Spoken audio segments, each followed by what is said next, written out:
Assalamualaikum warahmatullahi wabarakatuh. Nama saya Oktay Masari, NIM 104.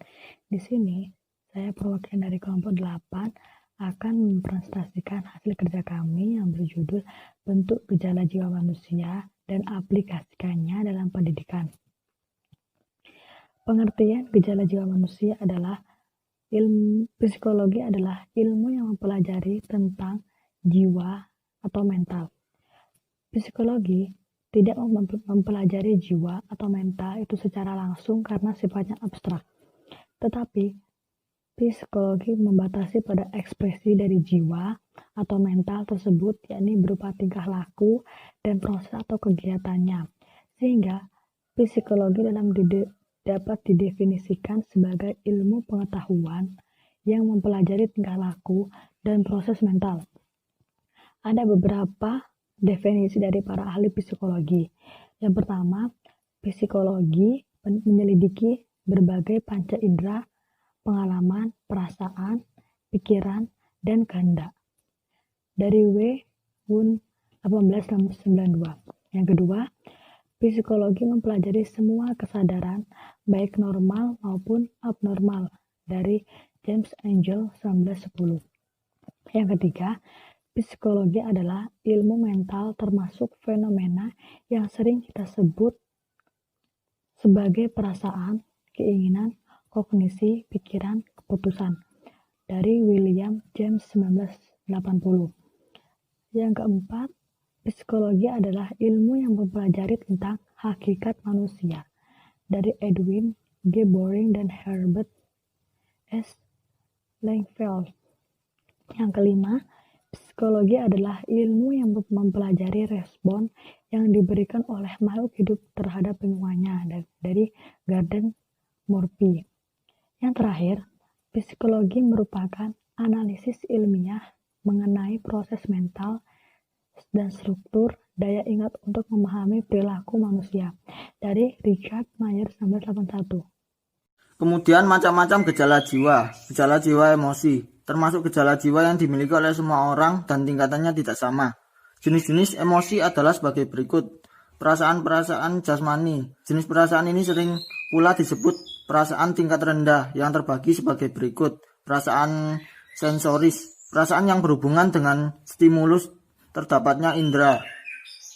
Contohnya dingin, hangat,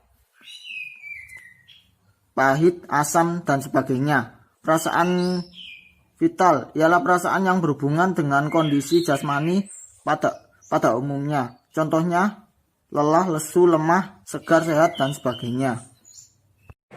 Assalamualaikum warahmatullahi wabarakatuh. Saya Mita Safitri, NIM 141. Saya akan melanjutkan presentasi dari Muhammad Nur Afifi tentang lanjutan dari perasaan rohania. Rohania sering disebut sebagai perasaan luhur atau tingkat tinggi yang terdiri dari 6 perasaan. Yang pertama, perasaan intelektual, yaitu perasaan yang berhubungan dengan kesanggupan intelektual dalam menghadapi suatu masalah. Yang kedua, perasaan kesusilaan, yaitu perasaan yang berhubungan dengan baik buruk suatu perilaku atau norma-norma.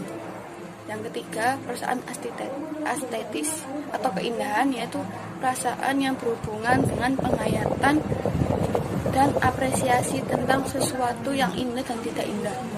Yang keempat, perasaan sosial atau kemasyarakatan, yaitu perasaan yang cenderung untuk meningkatkan diri dengan orang lain. Yang kelima, perasaan harga diri, yaitu perasaan yang berhubungan dengan penghargaan dari seseorang. Yang terakhir, yang keenam, perasaan ketuhanan atau religius, yaitu perasaan yang berhubungan dengan kekuasaan dan eksistensi dari Tuhan. Selanjutnya disampaikan oleh Afifah. Assalamualaikum warahmatullahi wabarakatuh. Saya Afifah Nandasari Muktin, NIM 143, akan melanjutkan presentasi dari saudari Anita. Gejala jiwa campuran. Gejala jiwa campuran meliputi perhatian, sugesti, dan kelelahan. Yang pertama perhatian, yaitu keaktifan jiwa yang diarahkan kepada suatu objek di dalam maupun di luar dirinya.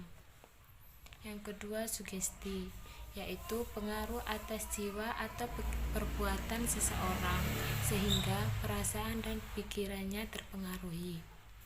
Yang ketiga kelelahan, yaitu gejala berkurangnya manusia untuk melakukan sesuatu.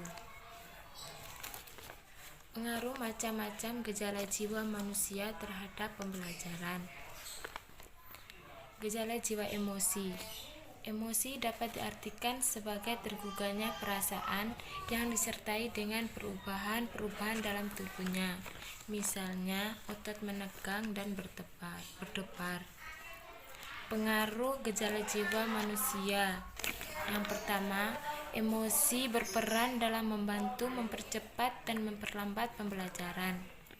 Yang kedua, ketika kondisi emosi, sedih, marah, ketakutan, serta suasana emosi lainnya dapat membuat kita tertekan dan terancam.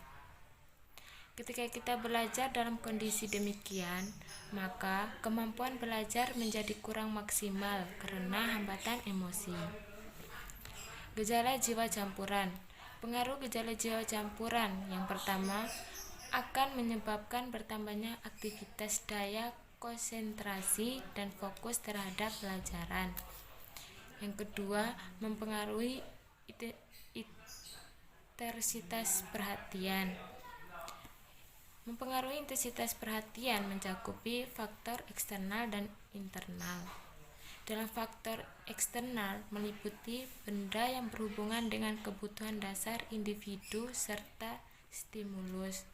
Sedangkan faktor internal meliputi minat dan keinginan, perasaan serta kebiasaan. Sekian presentasi dari kelompok kami. Wassalamualaikum warahmatullahi wabarakatuh.